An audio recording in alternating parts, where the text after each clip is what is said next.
Hello and welcome to all my champions. सारे champions को very very good morning. Good morning सारे champions. एक बार ऑडियो वीडियो बता दीजिएगा। अनुज, जयंता, करण, शालिनी, साहिल, सारे चैंपियंस को very very good morning. Until और अनलेस और वो सब कल हमने पूरा टाइम लेके अच्छे से कर लिया। अच्छा हाँ, एक चीज़ और बताना था जो मैंने आपको बताया था नोट वाला।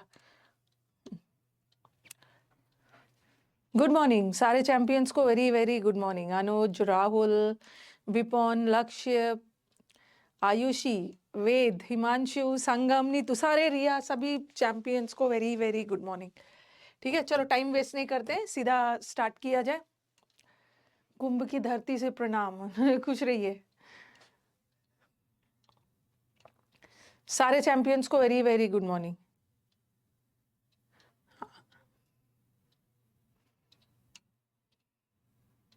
All okay. हाँ, थैंक यू। जितने भी स्टूडेंट्स ने हैप्पी एनिवर्सरी विश किया था सबको थैंक यू। कल नहीं था, 5th को था, 5th फरवरी को था, जिस दिन हम लोग का ऑफिस छुट्टी था, जिस दिन वोटिंग था उसी दिन था। वो तो हमारी टीम ने कल मुझे सरप्राइज दे दिया था। स्टूडियो के अंदर अपना कुछ कुछ कर रहे थे। चलो स्टार्ट किया जाए। सारे चैंपियंस को वेरी वेरी गुड मॉर्निंग। अब स्टार्ट किया जाए। कल हम लोगों ने ये डिटेल में पढ़ दिया था ना, अब चलो इधर उधर की बात नहीं करते। इफ पढ़ा था कल।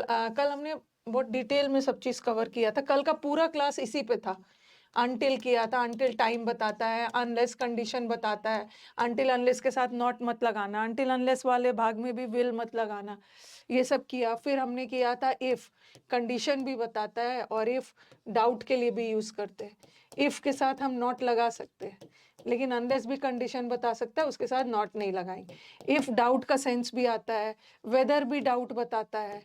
ठीक है, अगर और नॉट आ गया तो उसके साथ इफ मत लगाना, वेदर लगाना। और दैट हम किस चीज के लिए यूज करते हैं? हम जिस चीज के लिए श्योर है। ये सब हमने लास्ट क्लास कवर किया था। लास्ट क्लास हम लोगों ने इसको कवर कर लिया था। ओके, अब मुझे थोड़ा सा नोट वाला पार्ट करवाना था। ओके, ये देखो, इन केस, इसको लिख लीजिए। In case if it rains, superfluous expression है ये सुपरफ्लुअस है। सुपरफ्लुअस का मतलब क्या है? सुपरफ्लुअस का मतलब होता है अननेसेसरी। अननेसेसरी मतलब अनावश्यक। इफ का इन केस का मतलब भी होता है अगर, और इफ का मतलब भी है यदि और अगर। दोनों एक ही चीज बता रहा है, तो दोनों में से किसी एक को यूज कर लो। या तो इन केस रखो या तो इफ रखो, या तो ऐसा भी बोल सकते हो इन केस इट रेन्स, या इन केस हटा के इफ इट रेन्स। दोनों एक साथ यूज नहीं होगा क्योंकि दोनों एक ही चीज बता रहा है, कंडीशन बता रहा है। हाँ, कल का भी कुछ बचा हुआ यही वाला था। सपोजिंग, सपोजिंग का मतलब है यदि, और इफ का मतलब भी यदि। यदि वो लेट हो जाता है तो मैं इस काम को करूंगा, तो कोई भी एक रखो। सपोजिंग ही इज लेट रखो या इफ ही इज लेट, दोनों का मतलब एक ही है। दोनों सेंटेंस में एक साथ यूज नहीं करेंगे। Okay, then if he comes late then I will attend the party. पहले आप लिखते जाओ, इसमें और भी लिखती हूँ। When he comes then I will go.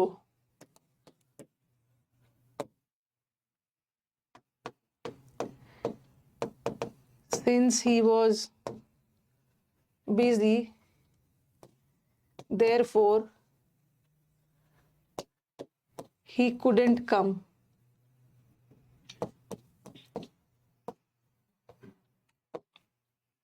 Yeah, as he was. अच्छा, as वाले को मैं अलग से करवाऊं। ओके, एक as वाला अलग से करेंगे, पहले ये लिख लो। As he was busy, therefore he couldn't come. Busy था इसलिए नहीं आया। सब सेंटेंस लिखिए पहले।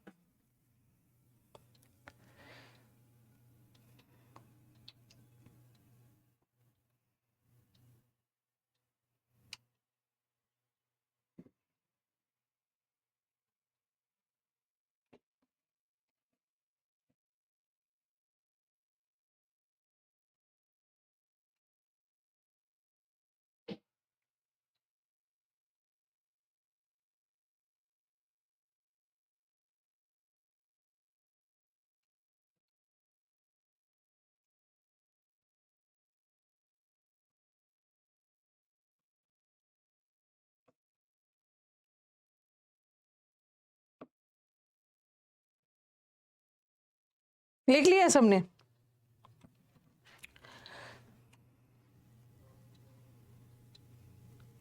ओके चलो अब ध्यान दो। इफ ही कम्स, अगर हिंदी में हम बोलते हैं ना यदि वो आएगा, अगर वो आएगा तब मैं जाऊंगा, ये अगर मगर हिंदी में हो जाता है बट इंग्लिश में नहीं। इफ के साथ कभी भी देन यूज नहीं होता है, इस चीज को याद रखना है।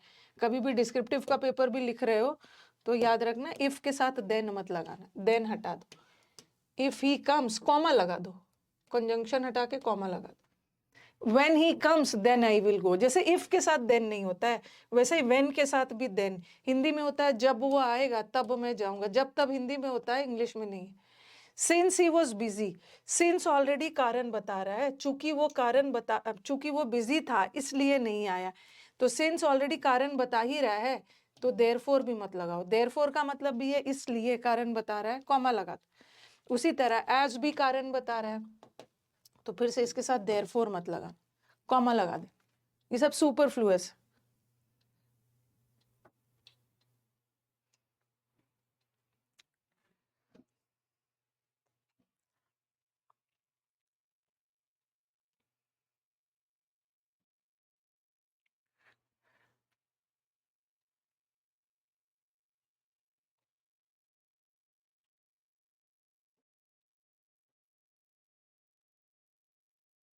अनलेस वाला पारा से एक बार वीडियो देख लीजिएगा, क्योंकि आप बोलोगे ना मैम अनलेस वाला फिर से एक बार बताइए तो बहुत टाइम लगने वाला है। ठीक है, अनलेस वाला एक बार वीडियो देख लीजिएगा, आपको समझ में आ जाएगा। तो एस के साथ भी देयरफॉर नहीं लगता है, दोनों कारण बता रहे हैं। और सिंस के साथ भी देयरफॉर मत लगाना, सिंस ऑलरेडी सिंस कारण बता ही रहा है, चूंकि ही वो बिजी था इसलिए नहीं आ पाया, और यहाँ इसलिए भी कारण बता रहा है तो नहीं लगाना। उसी तरह एज वाले में भी नहीं लगाना।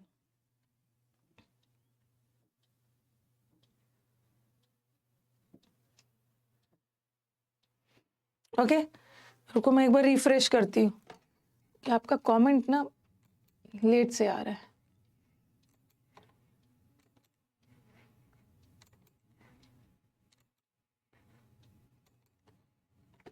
चलो अब ठीक है। और कभी कभी ना ये साइड में जहाँ पे आपने अनटिल और अनलेस लिखा है ना वहां पे साइड में लिख सकते हैं जहाँ पे कि अनटिल और अनलेस वाक्य में एक साथ भी आ सकता है। अनटिल और अनलेस एक फ्रेज के रूप में एक साथ आ सकता है, हम एक साथ यूज कर सकते हैं जहां पे हम थोड़ा सा टाइम पे भी दबाव डाल रहे हैं और कंडीशन पे भी। Until and unless he works, जब तक वो मेहनत नहीं करेगा ही विल नॉट सक्सीड। तो ऐसा कोई एरर नहीं है, ये मत सोचना कि मैम अनटिल तो टाइम बताता और अनलेस तो कंडीशन बताता है, तो कैसे दोनों एक साथ आएगा। आ सकता है, अनटिल और अनलेस एक फ्रेज होता है, हम दोनों को एक साथ भी यूज कर लेते। ओके अब मुझे एक चीज और बताना फिर मैं आगे बढ़ूंगी। 6th नंबर था ना, अब 7th लिखो। As he was busy, therefore नहीं लगता है, एज भी कारण बताता है, देयरफॉर भी कारण बताता है। सो लगा रहे, as he was busy so he was late, चूंकि वो बिजी था इसीलिए लेट हो गया। और दूसरा as you sow shall you reap, पहले आप लिखो इसका मतलब समझा रही। ऊपर वाला में एस के साथ सो गलत है, इसके जगह कॉमा आएगा। यहाँ एस के साथ सो नहीं लगेगा बट यहाँ एस के साथ सो करेक्ट। अब पहले लिख लो फिर मैं समझाती हूँ।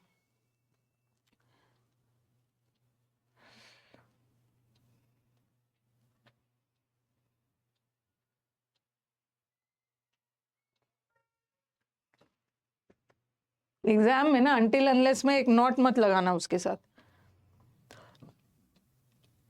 और एक कंडीशनल वाला याद रखना है कि उसके साथ विल मत लगे।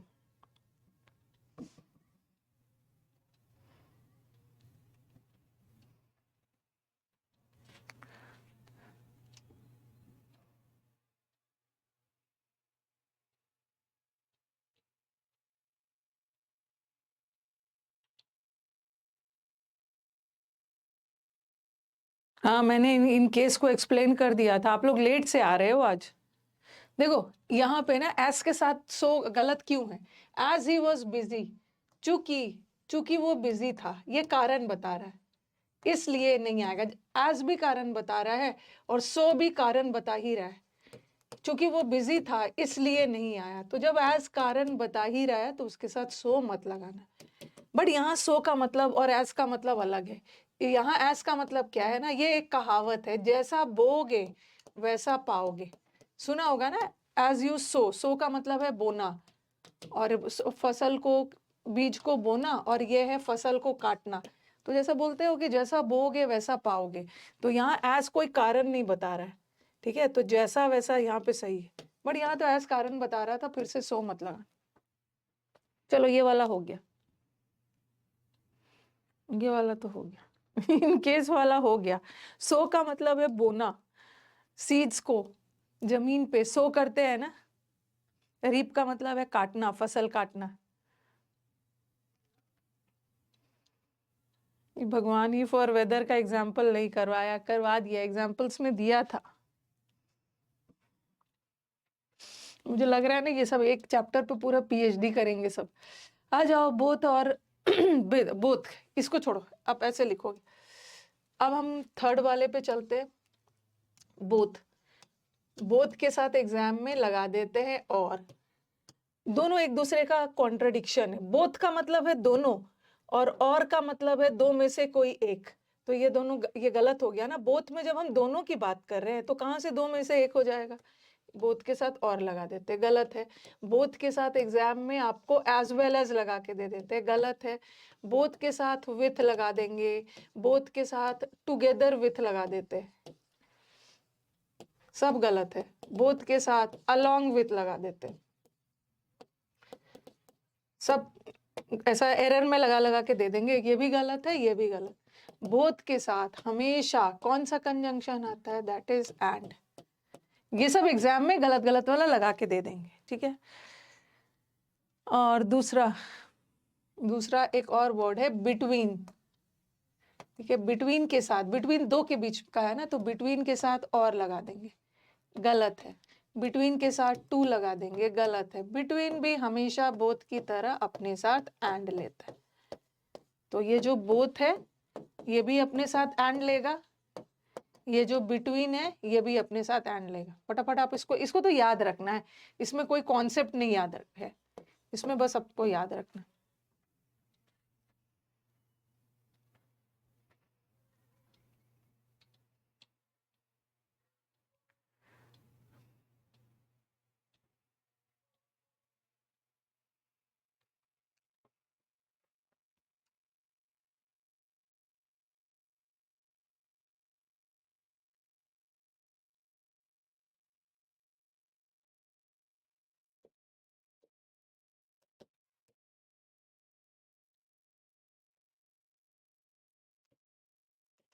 पढ़ा कुछ और रही हूँ, पूछ कुछ और रहे हो।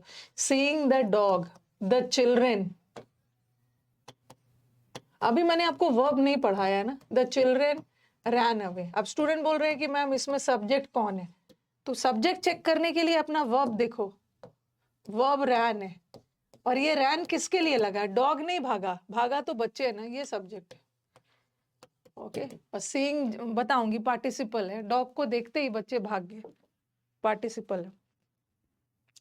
चलो ये हो गया, इसमें तो बहुत ज्यादा कुछ नहीं है, बस आपको याद रखना है कि बोथ के साथ और मत लगाना, विथ अलॉन्ग विथ मत लगाना, एंड लगाना। उसी तरह बिटवीन के साथ और लगा के दे देंगे, बिटवीन के साथ टू लगा के दे देंगे, बिटवीन के साथ एंड लगाना। लेकिन हम फ्रॉम के साथ टू लगा सकते हैं, ठीक है? From 2 PM to 3 PM, between के साथ ये लिख लीजिएगा।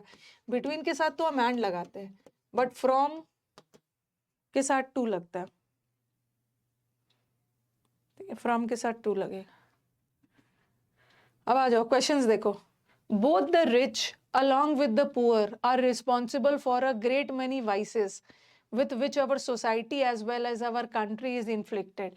गरीब और अमीर दोनों जिम्मेदार है, हमारे सोसाइटी में जितनी भी बुराई है ना, वाइसेस का मतलब है बुराई, जितने भी हमारे सोसाइटी में पाप और डिमेरिट्स है, अवगुण है, उसके लिए सब लोग जिम्मेदार है। हाँ, तो कहाँ पे एरर है? कौन वाला एरर है? अच्छा, एरर तो यहाँ पे है कि बोथ के साथ हमें अलोंग विथ नहीं लगाना है, बोथ के साथ एंड लगाना है। ठीक है, बोथ के साथ एंड लगाना, तो एरर मतलब ए पार्ट में ही है, यहाँ से लेकर यहाँ तक ए पार्ट में, अलोंग विथ नहीं है। कुछ बच्चे ये भी कंफ्यूज हो रहे होंगे ये देख के कि मैम बोथ के साथ तो एज वेल एज भी तो नहीं आता है, तो ये वाला को एरर क्यों नहीं किया, ये बता रही हूँ मैं। मैंने लिखा Ram, both Ram as well as both Ram as well as Mohan did the work, दोनों ने मिलकर इस काम को किया। और फिर मैंने लिखा Ram as well as Mohan did the work।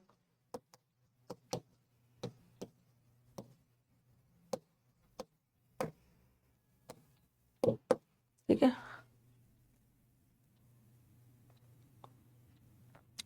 ये देखो अकेला एज वेल एज वाक्य में आ सकता है। ठीक है, अकेला एज वेल एज को हम यूज कर सकते हैं, बट बोथ आ गया, बोथ के साथ एज वेल एज नहीं आएगा, बोथ के साथ एंड आएगा। तो यहाँ पे जो था ना, यहाँ पे देखो, यहाँ पे which our society as well as, तो यहाँ society as well as country, तो यहाँ पे तो बोथ, यहाँ पे बोथ नहीं लगा है ना।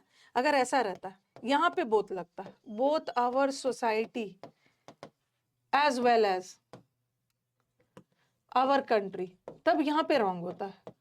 ठीक है, क्योंकि बोथ के साथ हम एज वेल एज नहीं लगाते, एंड लगाते, बट यहाँ तो एज वेल एज अकेला है, अकेला तो आ ही सकता है, बोथ के साथ नहीं लगाना, तो एरर इस पार्ट में, तो कंफ्यूज मत होइए। दूसरा, फॉर दिस जॉब, इस जॉब के लिए आपको both English as well as Chinese का नॉलेज चाहिए।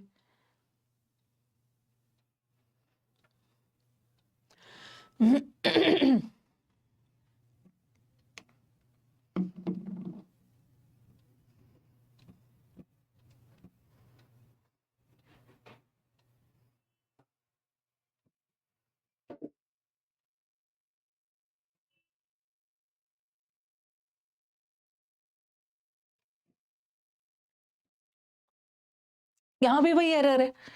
ठीक है, बोथ के साथ एज वेल एज नहीं आता है, अकेला एज वेल एज आ सकता है। इंग्लिश एंड चाइनीज, थोड़ा सा स्पीड में लिख लीजिएगा।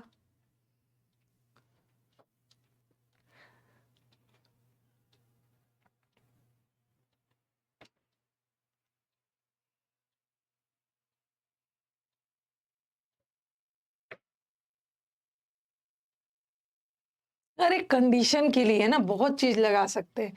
इन केस, इन केस का मतलब है अगर, अगर, अनलेस का मतलब भी होता है अगर, उसी में फंसे हुए, अगर, और इफ का मतलब भी होता है अगर, अगर, सबका मतलब अगर के सेंस में जाता है, और सब कंडीशन बताता है। ठीक है, in case he is late, अगर वो लेट हो जाता है ना, तो मैं इस काम को करूंगा, I will do the work. आप बोल रहे हो कि मैम इन केस के जगह हम यहाँ पे अनलेस लगा देंगे, नहीं लगा सकते। अनलेस भी कंडीशन बताते, नहीं लगा सकते, क्योंकि अनलेस वाला सेंटेंस में एक नेगेटिव जाता है ना। अनलेस का मतलब है जब तक, यहाँ जब तक का सेंस जा रहा है, जब तक वो लेट हो जाएगा मैं इस काम को करूंगा, ये तो नहीं जा रहा है। ओके, अनलेस वाला सेंटेंस में एक पार्ट वाला नेगेटिव जाता है ना, तो यहाँ तो नेगेटिव नहीं जा रहा है, तो यहाँ पे आप अनलेस नहीं लगा सकते हो, इफ लगा सकते हो। ठीक है, इफ वाला पार्ट में दोनों पॉजिटिव या तो दोनों नेगेटिव। ओके, तो कंफ्यूज नहीं होना है, और अनलेस की दुनिया से बाहर निकलिए, थोड़ा सेंटेंस देखना है। जब तक वो लेट होगा मैं इस काम को करूंगा, नहीं अगर वो लेट हो जाता। ओके, वो समझ गए होंगे। बोथ पर्सनालिटी, ये सब सारे प्रीवियस ईयर के क्वेश्चंस हैं। Both personality as well as external looking very greatly between the brothers and sisters, तो सब लिखने की जरूरत नहीं है, 2 एग्जाम्पल लिख लिया है ना, 2 एग्जाम्पल लिख लिया है, अब नहीं लिखना है। द चॉइस इज बिटवीन, आपके पास चॉइस है कि या तो या तो शान से मरो या शर्मिंदगी से जियो। तो ये वाला मत लिखिएगा, ठीक है। इससे रिलेटेड एग्जाम्पल आपने 2 लिख लिया है, अब नहीं लिखना है, एक ही एग्जाम्पल बार बार नहीं ये लिख सकते हो। बिटवीन के साथ भी और लगा दिया, बिटवीन के साथ एंड लगाना है, सब एग्जाम्पल नहीं लिखना। एग्जाम्पल अलग अलग टाइप का हो ना तब लिखना है।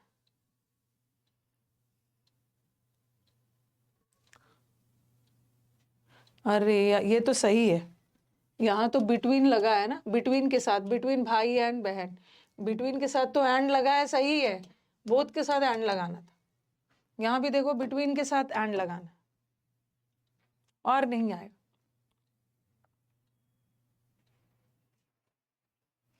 ये भी हो गया। द चॉइसेस, आपके पास चॉइस है, या तो सम्मान से मरिए या तो शर्मिंदगी से लाइफ बिताना। Next, between 1944 to 1947 the Chinese nationalists ruled in the southern and eastern regions of the world। तो बिटवीन के साथ हम टू नहीं लगाते, बिटवीन के साथ एंड लगाते हैं। एंड या तो हम ऐसा भी कर सकते हैं, या हम एरर तो यही पार्ट पे है, हम ऐसा भी कर सकते हैं, हम टू को टू रखते हैं, या ऐसा भी कर सकते हैं, फ्रॉम 1944 टू 1947।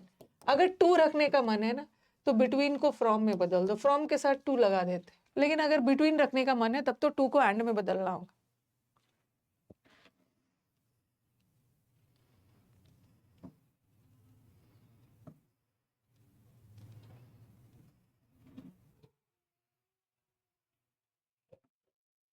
ओके, दोनों कर सकते हैं।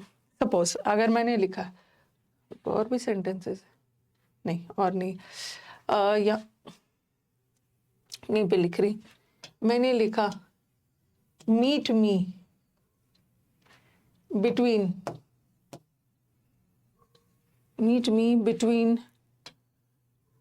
2 to 3 PM, 2 से 2 PM के बीच में मेरे से आप मिलो आके, तो ये गलत है। बिटवीन के साथ क्या होगा, बिटवीन के साथ टू नहीं होता है, बिटवीन के साथ एंड होता है, ठीक है। जब भी बिटवीन और एंड आ जाता है ना, जब भी बिटवीन और एंड आ जाता है तो उसका मीनिंग थोड़ा सा अलग है। बिटवीन के साथ जो हम एंड लगाते हैं ना उसका मीनिंग अलग होता है, और फ्रॉम के साथ जो टू लगाते हैं उसका मीनिंग में थोड़ा सा डिफरेंस है। चलो आप दोनों कर सकते हो, ठीक है, दोनों कर सकते हो। बिटवीन के साथ आपने एंड लगा दिया, या टू रखना है तो बिटवीन को बदल के फ्रॉम में लगा दिया। अगर मैंने आपको बोला कि आप मुझसे 2 से 3 के बीच में आके मिलो, बिटवीन 2 and 3 आके मिलो, तो 2 से 3 के बीच में आने का मतलब क्या है कि आप मेरे से 2:15 भी आके मिल सकते हो, 2 से 3 के बीच में 2:30 भी हो सकता है, 2:45 भी हो सकता है। मैंने आपको एक टाइम इंटरवल दे दिया, इसी बीच आप कभी भी आके मुझसे मिल लो। लेकिन जब भी फ्रॉम, अगर मैंने लिखा कि एग्जाम फ्रॉम, ऐसा लिखा, the exam is from 2 PM to 3 PM, इसका मीनिंग अलग है। जब भी फ्रॉम के साथ टू आ गया ना, इसका मतलब है यहाँ पे कंटिन्यूटी का सेंस है, ठीक है। यहाँ बिटवीन में तो आप मुझसे 2 से 3 में के बीच में कभी भी आके मिल लो, कंटिन्यूटी में नहीं है। 2:30 में भी आ सकते हो, 2:40 में भी आ सकते हो, 2:15 में भी आ सकते हो। बट जो एग्जाम होता है ना वो रुक रुक कर थोड़ी होता है। एग्जाम जो है लगातार 2 से 3 1 घंटे का है। तो जब भी कंटिन्यूटी का सेंस आए तो आप क्या करोगे, फ्रॉम लगा दोगे, फ्रॉम फ्रॉम फ्रॉम।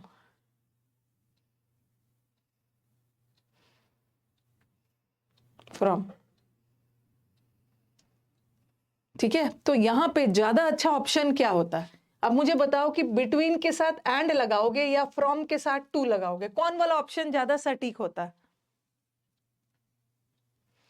कौन वाला सेंटेंस ज्यादा सटीक होता है? क्योंकि चाइनीज ने लगातार 1940, रुक रुक कर नहीं, ऐसा नहीं है कि 44 से 45 नहीं किया फिर 46 किया, फॉर लगातार रूल किया, 1947 से लगातार रूल किया है, और लगातार का कंटिन्यूएशन जा रहा है ना, तो ये ज्यादा कंटिन्यूटी का है। तो टू को टू रखना, फ्रॉम लगाना, फ्रॉम का सेंस दे देना, ठीक है। अब कुछ बच्चे बोलेंगे मैम बिटवीन के साथ हमेशा एंड आएगा, देख लो सेंटेंसेस, मैंने लिखा शेयर द स्वीट्स,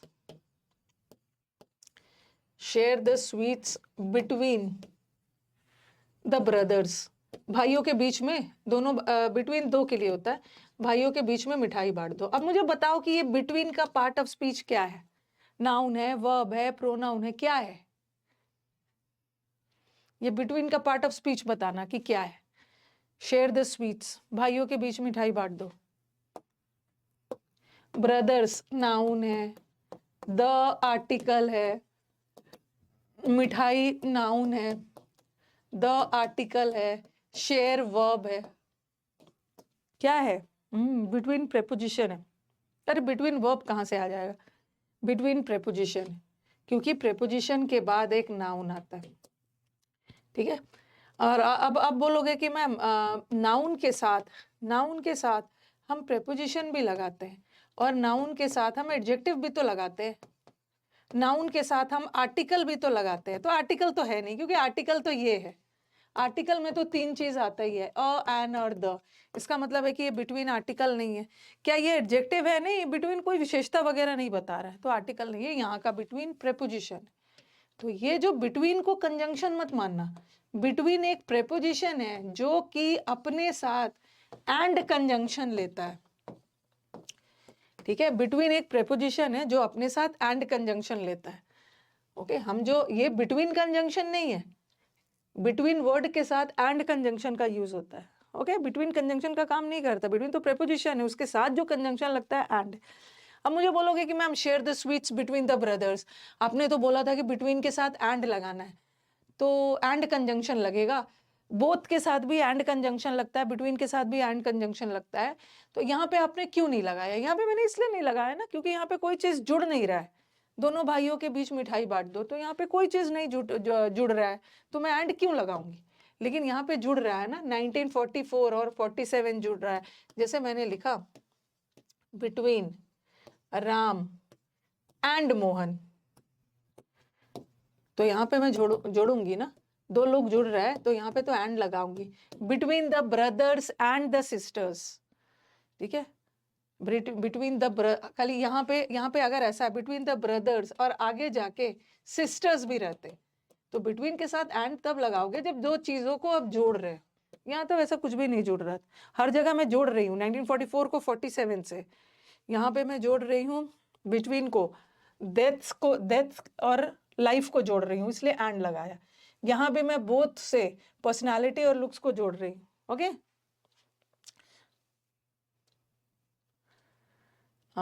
यस, ये वाला तो बिटवीन वाला हो गया। बिटवीन के साथ एंड तब लगाना जब चीज जुड़ रहा है, नहीं जुड़ रहा है मत लगाना।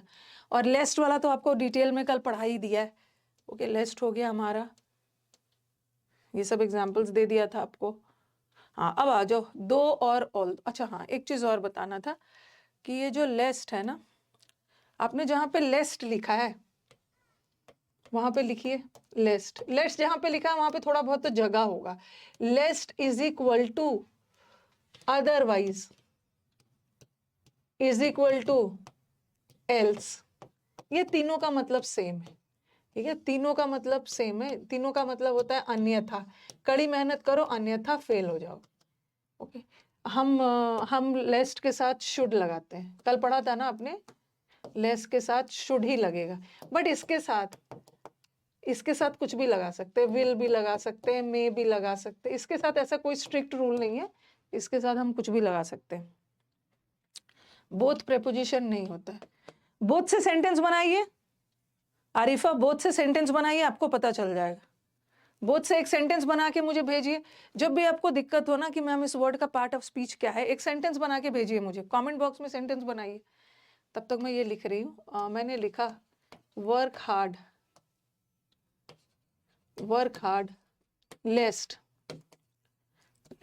वर्क हार्ड लेस्ट, लेस्ट के साथ शुड लगा दो। Work hard lest you should fail, कड़ी मेहनत करो, ऐसा नहीं है कि आप अन्यथा फेल हो जाओगे। Work hard otherwise you will fail. Work hard, यहाँ पे कई जगह बना के लिख लीजिए, वर्क हार्ड, जहाँ पे आपने लेस्ट लिखा है थोड़ा बहुत तो जगह हो गई। Work hard else you will fail, कड़ी मेहनत करो और वरना फेल हो जाओगे।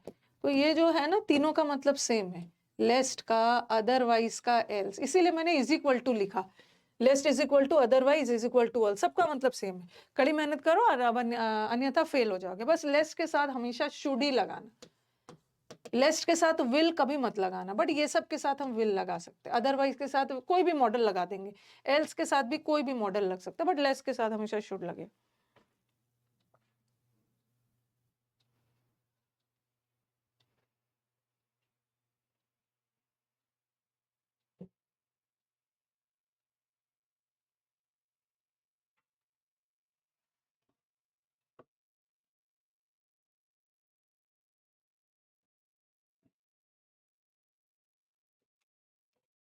Both the students are present, दोनों बच्चे प्रेजेंट है, ठीक है। फिर मैंने लिखा बोथ आर प्रेजेंट। अब मुझे बताओ कि दोनों में बोथ के साथ भी एंड तब लगाओगे जब स्टूडेंट को किसी और से जोड़ रहे हैं, ओके, किसी और से जोड़ रहे हो। अब मुझे बताओ ऊपर वाला क्या है, both, both the students are present, ठीक है। ये आर क्या है, आर वर्ब है। वर्ब ने अपना एग्रीमेंट किससे किया है, सब्जेक्ट से, सब्जेक्ट से किया है। तो यहाँ जो आर लगा है ना, स्टूडेंट्स के लिए लगा, और ये स्टूडेंट्स नाउन है, और नाउन की विशेषता बताने के लिए एडजेक्टिव चाहिए। तो यहाँ का बोथ एडजेक्टिव है। यहाँ का बोथ, बोथ एक ऐसा वर्ड है ना, ठीक है, बोथ एक ऐसा वर्ड है जो वाक्य में एडजेक्टिव का भी काम कर सकता है और वाक्य में प्रोनाउन का भी काम कर सकता है।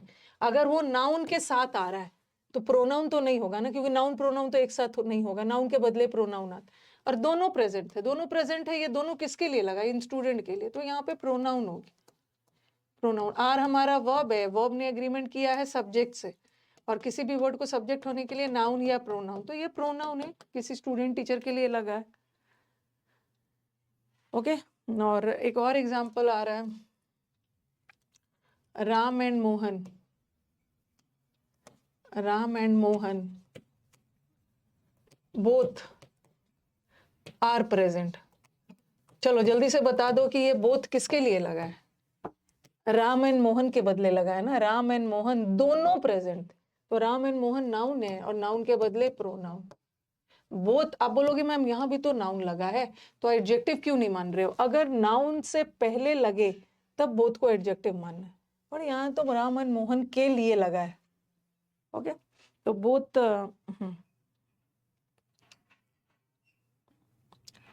हाँ, और देखो दो तीन चीज ध्यान रखना। सबसे पहले एक डिफरेंस बता रही हूँ कि अभी मैंने क्या बोला है कि lest is equal to otherwise is equal to else, ठीक है। हम अदरवाइज के साथ कोई भी मॉडल लगा लेंगे, एल्स के साथ कोई भी मॉडल लगा लेंगे, लेकिन हम लेस्ट के साथ कोई मॉडल नहीं लगाएंगे। लेस्ट के साथ जब भी लगेगा शुड ही लगेगा, और कोई मॉडल नहीं लगेगा। और दूसरा क्या चीज आपको याद रखना है, work hard, work hard, otherwise,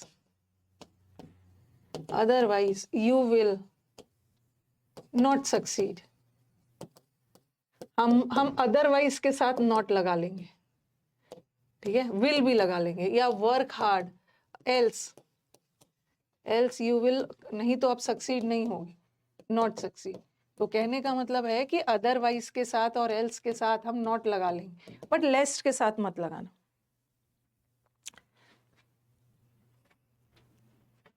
लेस्ट के साथ नहीं लगाना, ओके। चलो ये भी हो गया। अब आ जाओ, दो और ऑल दो मुझे पढ़ाने दो। दो और ऑल दो भी बहुत इंपॉर्टेंट है, कॉन्ट्राडिक्टरी है, ठीक है। दो और ऑल दो दोनों सेम है, कोई नंबरिंग डाल लीजिए, दो और ऑल दो, दो के बदले ऑल दो लगा सकते हो, और ऑल दो के बदले दो लगा सकते हो। इससे रिलेटेड आपको जो भी नंबर है 5 6 डाल देना। दो और ऑल दो के साथ कौन सा कंजंक्शन आता है, दो और ऑल दो के साथ यट आता है हमेशा। एग्जाम में क्या करेंगे, क्योंकि हम लोग इंडियंस है, हमें हिंदी करने की हैबिट हो गई। यद्यपि उसने कड़ी मेहनत की लेकिन, परंतु, किंतु फेल हो गया। एग्जाम में बट लगा के देंगे। दो और ऑल्दो के साथ कभी भी बट मत लगाना, दो और ऑल्दो के साथ यट लगाना। दो यद्यपि उसने कड़ी मेहनत की, दो और he worked hard but he failed. ये सब इजी वाला है, जिसको जल्दी जल्दी कॉपी करिए, बहुत सारा बचा हुआ। यद्यपि उसने कड़ी मेहनत की लेकिन वो फेल हो गया, तो आपको लगेगा ना कि लेकिन का सेंस जा रहा है, और दो वाला सेंटेंस हमेशा कॉन्ट्राडिक्टरी में यूज होता है। तो यहाँ पे बट मत लगाना, यहाँ पे यट लगाना, यट। दो और ऑल्दो के साथ यट लगाना। लेकिन कभी कभी ना यट नहीं भी लगा होता है, तो आप उसको एरर मत मानना। गलत कंजंक्शन लगा है ना, ये बट क्या है, कंजंक्शन है। तो दो के साथ कौन सा कंजंक्शन आता है, यट। अगर गलत कंजंक्शन लगा है तो उसको काट के सही करना है। बट कभी कभी हम दो के साथ कोई कंजंक्शन नहीं भी लगाते हैं, बट फिर भी सही है। दो ही वर्कड हार्ड, कॉमा लगा दो, ही फेल्ड। यद्यपि उसने कड़ी मेहनत की, बेचारा फेल हो गया। तो कई बार बच्चे ने रट रखा है, ये मेंस के बैच तक बच्चे परेशान रहते हैं कि मैम, और जबकि मैंने पढ़ा दिया है कि दो और ऑल्दो के साथ मैम यट आएगा ना, हमेशा तो दो और ऑल्दो के साथ एग्जाम में बट लगा के देते हैं, उसको हटा के यट लगाना है।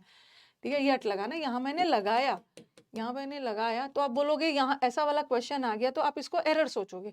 आप सोचोगे कि अरे दो और ऑल्दो के साथ तो यट आता है, तो आप कॉमा को हटाकर यहाँ यट लगाने की कोशिश करोगे। ये भी सही है। अगर गलत कंजंक्शन लगा है बट, तो उसको सुधार कर सही करना है। अगर कोई कंजंक्शन नहीं लगाया तो कुछ सुधारने की जरूरत नहीं है। दो और ऑल्दो कभी कभी बगैर यट का भी कॉमा लगा के भी हम यूज कर सकते हैं, कॉमा लगा के भी यूज किया जा सकता है। और कभी कभी तो कॉमा नहीं भी आता है, और कॉमा का एरर मत मान लेना। फुल स्टॉप, कॉमा और क्वेश्चन मार्क का एरर एग्जाम में नहीं आता है। अगर ऐसा भी आ गया, दो he worked hard he failed, यही दिमाग में आएगा ना, मैम आपने तो बोला है कि दो और ऑल्दो के साथ अगर बट, जो कि गलत कंजंक्शन है, वो लगा है तो काटकर सही कर देना। बट यहाँ तो कोई कंजंक्शन लगा ही नहीं है, क्यों काटकर सही करोगे। कॉमा भी लगा दिया, दो और ऑल्दो के साथ कभी कभी यट नहीं भी लगाते, कॉमा भी कॉमा से भी काम चल जाएगा। लेकिन एग्जाम में कॉमा नहीं दिया है ना, फिर भी वो करेक्ट। ऐसा नहीं है कि यहाँ पे कॉमा लगाते रहना, कॉमा का एरर नहीं आता, या यट लगाते रहना। यट हम तब लगाएंगे जब बट लगा। तो कभी कभी दो और ऑल्दो हम कॉमा के साथ भी यूज कर लेते हैं बगैर यट का, और कॉमा नहीं भी है तो फिर भी सही है। और तीसरा क्या चीज याद रखना है कि दो के साथ ठीक है बट लगा देंगे, यट तभी करना है ना जब बट लगा है, जब कुछ नहीं लगा है कॉमा वॉमा सब चाहिए। और तीसरा आपको क्या चीज याद रखना है, ये तो लिख लिया आपने। तीसरा जो आपके साथ दो और ऑल्दो के बारे में सबसे इंपॉर्टेंट चीज जो भर भर के एग्जाम्स में आता है, दो और ऑल्दो वाला सेंटेंस हमेशा कॉन्ट्राडिक्टरी में यूज होता है। ठीक है, दो और ऑल्दो का यूज हमेशा कॉन्ट्राडिक्टरी सेंटेंस में यूज होता है। कॉन्ट्राडिक्शन का मतलब होता है विरोधाभास, मतलब सेंटेंस का एक पार्ट पॉजिटिव जाएगा, दूसरा नेगेटिव, या एक नेगेटिव दूसरा पॉजिटिव। कड़ी मेहनत की पॉजिटिव, फेल हो गया नेगेटिव। तो ये याद रखना है, दो और ऑल्दो वाला सेंटेंस हमेशा कॉन्ट्राडिक्शन में।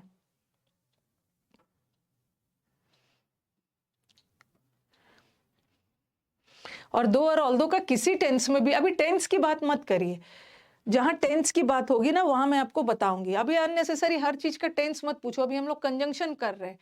हम दो और ऑल्दो को किसी भी टेंस में यूज कर लेंगे। यद्यपि वो कड़ी मेहनत करता है फिर भी सफल नहीं होता है, प्रेजेंट टेंस में भी यूज कर लेंगे। यद्यपि उसने कड़ी मेहनत किया पास्ट में फिर भी फेल हो गया, तो टेंस अभी मत पूछिए। एल्स के साथ नॉट लगा सकते हैं, अदरवाइज के साथ नॉट लगा सकते हैं, यही चीज तो बता रही थी ना। लेकिन लेस्ट के साथ मत लगाना। अदरवाइज और एल्स के साथ हम कोई भी मॉडल लगा देते हैं, बट लेस्ट के साथ हमेशा शुड।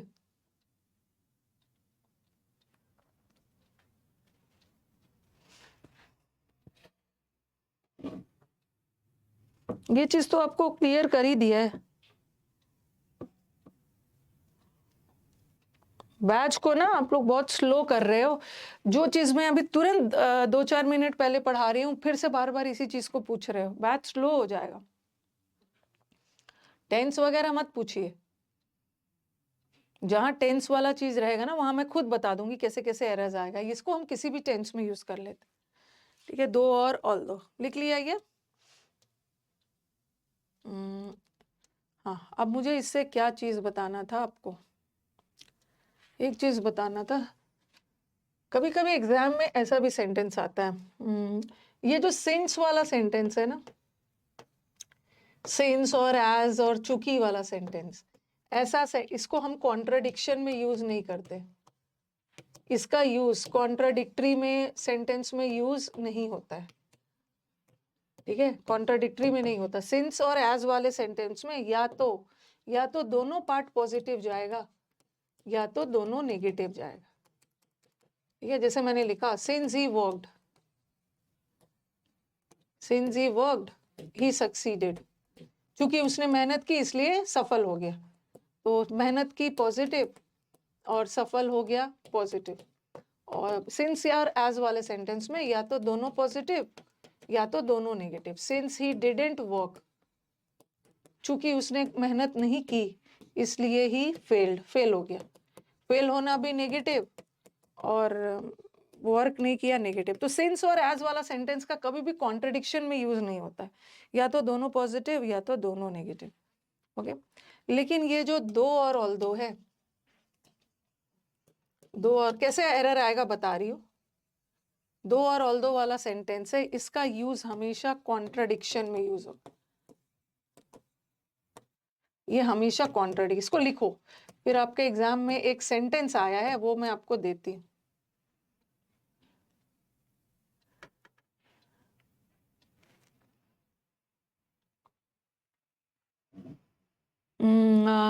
लेस्ट वाला सेंटेंस शालिनी प्रेजेंट टेंस में यूज हो रहा था ना, लेस्ट वाले को हम प्रेजेंट टेंस में यूज कर रहे थे। लेकिन जो अदरवाइज के साथ, अदरवाइज वाला सेंटेंस है, देखा उसमें मैंने विल लगाया था, एल्स के साथ भी विल लगाया था, तो उसका हम किसी भी टेंस में यूज कर लेते हैं, उसको हम फ्यूचर में भी यूज कर लेंगे, बट लेस्ट वाले को प्रेजेंट में रखना है। ओके, इसको लिखिए पहले।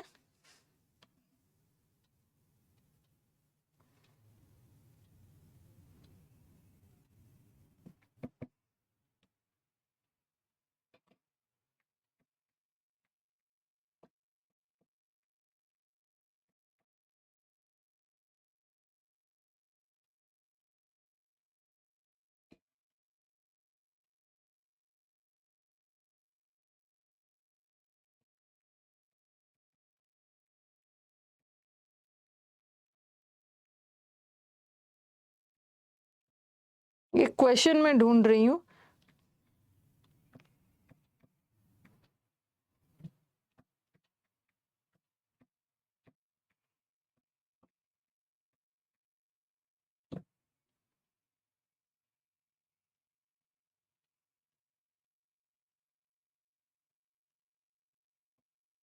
एक क्वेश्चन मैं ढूंढ रही थी।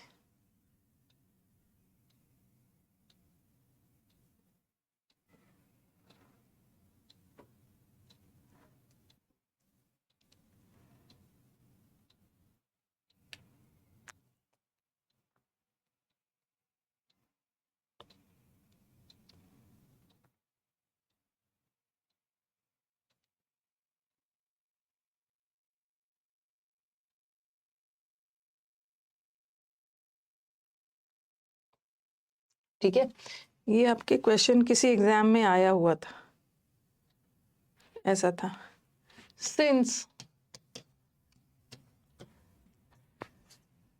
Since inter linking of reverse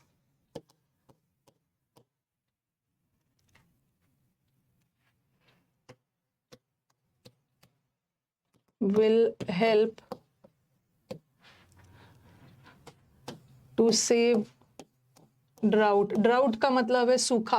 अगर हम नदियों को लिंक कर देंगे ना तो हम सूखा से निजात पा सकते हैं। Drought,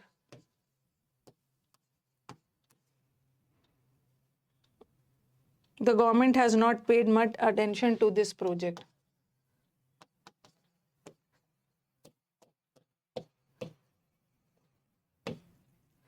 The government has not paid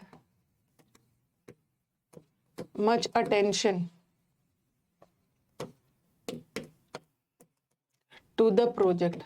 आजकल ऐसे ही वाला एरर आ रहा है, गलत गलत वहां उस कंजंक्शन की जरूरत नहीं है और लगा दिया। अभी मैंने क्या पढ़ाया कि सिंस वाला सेंटेंस, थोड़ा सेंटेंस को पढ़ो, ठीक है। सिंस वाला सेंटेंस में या तो दोनों पॉजिटिव जाएगा, उसने कड़ी मेहनत की, पास हो गया, उसने कड़ी मेहनत नहीं की, नेगेटिव और पास नहीं हुआ। अब मुझे बताओ कि क्या ये सेंटेंस कॉन्ट्रडिक्शन में जा रहा है? सिंस, चूंकि उन नदियों को यहाँ सिंस का मतलब होता है चूंकि नदियों को लिंक करने पे हम सूखे से निजात पा सकते हैं, इसलिए गवर्नमेंट ने इस पे ध्यान नहीं दिया है। ये सेंटेंस कॉन्ट्रडिक्शन जा रहा है, पहले मुझे बताना। ये सेंटेंस ना कॉन्ट्रडिक्शन जा रहा है। नदियों को लिंक करके हम सूखा से निजात पा सकते हैं, फिर भी गवर्नमेंट ने इस प्रोजेक्ट पे ध्यान नहीं दिया है, ठीक है। फिर भी गवर्नमेंट ने ध्यान नहीं दिया है। अगर हम ऐसा करेंगे तो हमारा प्रॉब्लम सॉल्व हो सकता है, बट फिर भी गवर्नमेंट ने इस पर ध्यान नहीं दिया है, तो ये सेंटेंस कॉन्ट्रडिक्शन जा रहा है। और कॉन्ट्रडिक्टरी सेंटेंस में हम सिंस का यूज नहीं करेंगे। ऑल्दो यद्यपि हम नदियों को लिंक करके ये प्रॉब्लम को सॉल्व कर सकते हैं, फिर भी गवर्नमेंट ने ध्यान नहीं दिया, तो कॉन्ट्रडिक्टरी जा रहा है ना, तो इसमें हम सिंस नहीं लगाएंगे। सिंस तो तब होता है ना, दो या ऑल्दो कुछ भी लगा दो, ठीक है। इसमें सिंस तब होता है ना जब ऐसा रहता है, सिंस नदियों को लिंक करके सूखे के प्रॉब्लम को हम सॉल्व कर सकते हैं, इसीलिए गवर्नमेंट ने इस पे ध्यान दिया है।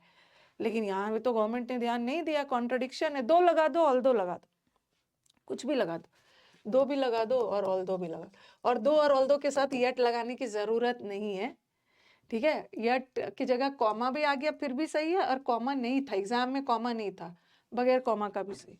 आपको बस याद रखना दो और ऑल्दो का यूज कॉन्ट्रडिक्शन में यूज होगा, ठीक है। एक पॉजिटिव और एक नेगेटिव। चलो ये भी दो और ऑल्दो भी हो गया। चलो देख लो पहले, दो difficult it is but I will do at any cost. यद्यपि ये बड़ा मुश्किल है, बट फिर भी मैं इसको करूंगा।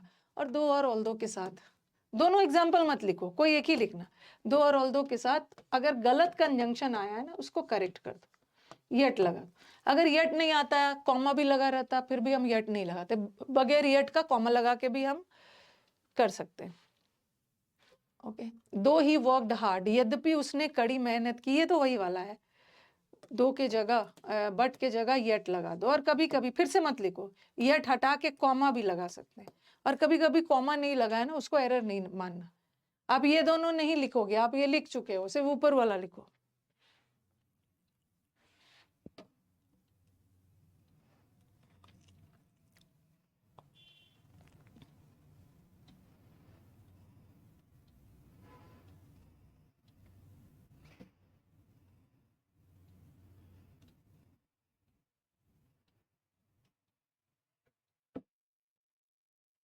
अगर पहले से एग्जाम में ऑल्दो आया रहता तो वो नो एरर हो जाता, सही रहता।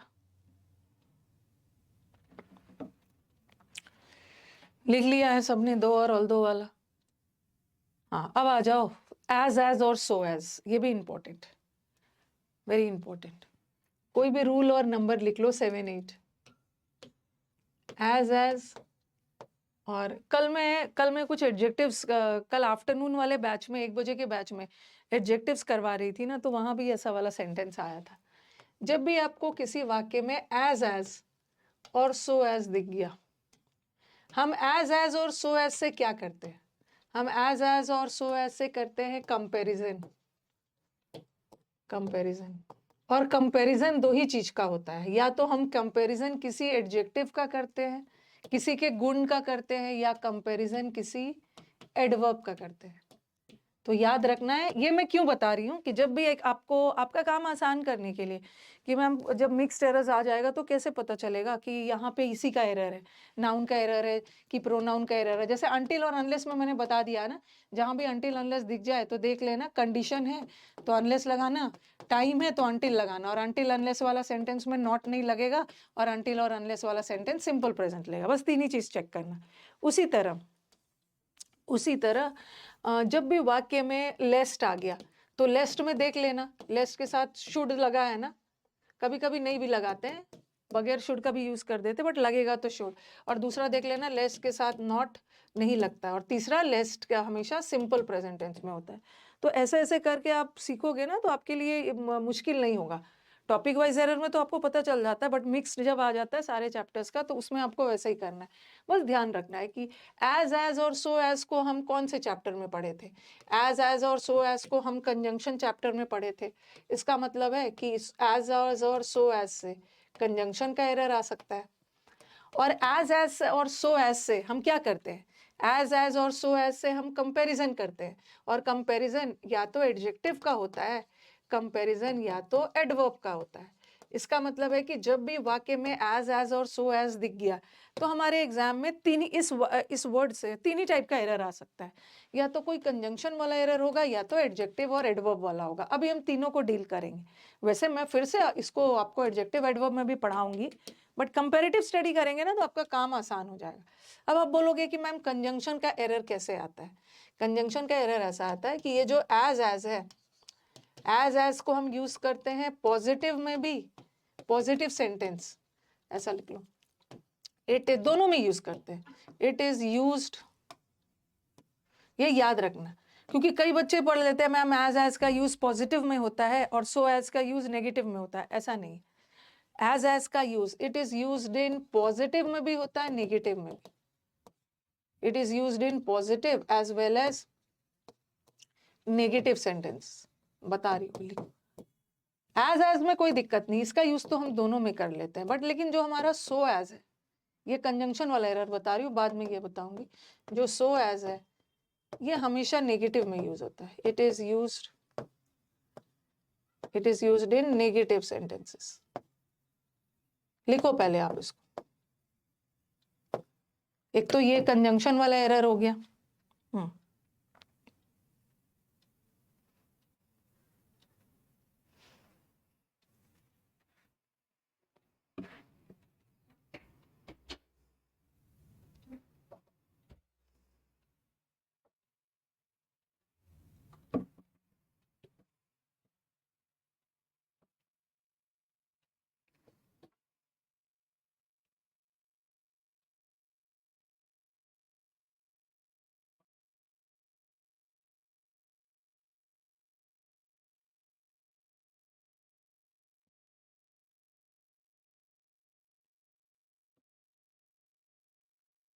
ठीक है, एक तो ये एरर आएगा, लिख लो पॉजिटिव और नेगेटिव में एज का यूज कैसे, पॉजिटिव क्या नेगेटिव बता रही हूँ। और दूसरा एरर क्या आता है, एज और सो एज वाला। नहीं, इसमें कॉन्ट्राडिक्शन का यूज नहीं है। एज में कॉन्ट्राडिक्टरी नहीं होता है। जहां कॉन्ट्राडिक्टरी होगा ना वहां मैं बता दूंगी। ऑल्दो में, यट में, बट में, नेवरदिलेस, नॉनदिलेस, ये कॉन्ट्राडिक्शन नहीं है। हम कंपैरिजन नाउन का नहीं करते, हम कंपैरिजन या तो एडजेक्टिव का करते हैं या तो एडवर्ब का करते हैं। नाउन का कंपैरिजन थोड़ी करेंगे, किसी व्यक्ति के गुण का कंपैरिजन करेंगे या किसी व्यक्ति के द्वारा किए गए उनके काम का कंपैरिजन कर। चलो ये हो गया, ये लिख लिया। अब आप बोलोगे कि मैम एडजेक्टिव और एडवर्ब का कैसे एरर आता है। ये जो एज है ना, एज का यूज तो पॉजिटिव और नेगेटिव दोनों में यूज होता है, और सो एज का यूज नेगेटिव में होता है। और एज और सो एज से हम क्या करते हैं, कंपैरिजन करते हैं। तो एज और सो एज के बीच में एक एडजेक्टिव रहेगा या तो एक एडवर्ब रहेगा। एज और सो एज से कल मैंने ये करवाया था आपको 1 बजे के बैच में। अब प्रीवियस ईयर में इससे रिलेटेड बहुत एरर्स आते हैं। इन दोनों के बीच में, एज और सो एज के बीच में या तो एडजेक्टिव रहेगा या तो एडवर्ब रहेगा। तो आप बोलोगे मैम इसका एरर कैसे आता है। तो एज और सो एज के बीच में जो एडजेक्टिव या एडवर्ब रहेगा ना, उसका डिग्री पॉजिटिव रहेगा। यहाँ पे मैं बात कर रही हूँ पॉजिटिव और नेगेटिव सेंटेंस की, और यहाँ मैं बात कर रही हूँ पॉजिटिव डिग्री की। बताती हूँ अभी पॉजिटिव डिग्री क्या होता है। इससे रिलेटेड एग्जाम में 2 एरर आते हैं, ठीक है। थोड़ा बहुत आपने जूनियर क्लासेस में एडजेक्टिव तो पढ़ा ही होगा। एडजेक्टिव के 3 डिग्रीज होते हैं। एक होता है पॉजिटिव डिग्री, एक होता है comparative degree. Good, better, best ये सब तो पढ़ा होगा ना। और एक, चलो नहीं भी पढ़ा होगा तो यहाँ पढ़ते हैं, एक होता है सुपरलेटिव डिग्री। अब आप बोलोगे कि मैम ये क्या है? पॉजिटिव डिग्री में क्या होता है? पॉजिटिव डिग्री में कोई कंपैरिजन नहीं होता है। ही इज गुड, वो अच्छा है, उसका कंपैरिजन किसी से नहीं हो रहा है। ही इज बेटर मतलब दो के बीच में अच्छा है। पॉजिटिव डिग्री में कोई कंपैरिजन नहीं है। और कंपैरेटिव डिग्री में कंपैरिजन, इसको हम लोग एडजेक्टिव चैप्टर में पढ़ेंगे, लेकिन अभी मुझे थोड़ा सा बताना होगा। यहाँ पे कंपैरिजन बिटवीन टू, दो लोग या दो चीजों के बीच में। और सुपरलेटिव मतलब सबसे सुपर है, यहाँ पे मोर देन टू। ठीक है, तो याद रखना है कि एडजेक्टिव और एडवर्ब्स के 3 डिग्रीज होते हैं। एक पॉजिटिव डिग्री में कोई तुलना नहीं होता है। कंपैरेटिव डिग्री में तुलना दो के बीच में, और सुपरलेटिव डिग्री में तुलना दो से ज्यादा के बीच में। ओके, तो बफरिंग हो रहा है।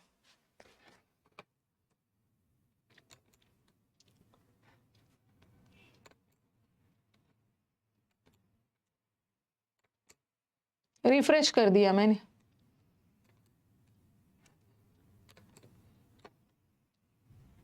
अभी ठीक है, मैंने रिफ्रेश किया है।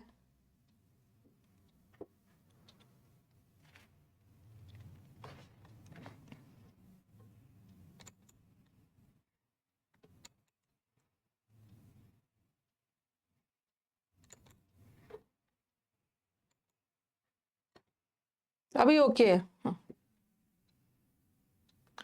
हाँ, तो जरा अब ध्यान से सुनो कि पॉजिटिव डिग्री में नो कंपैरिजन, मैंने लिखा ही इज गुड, अच्छा है।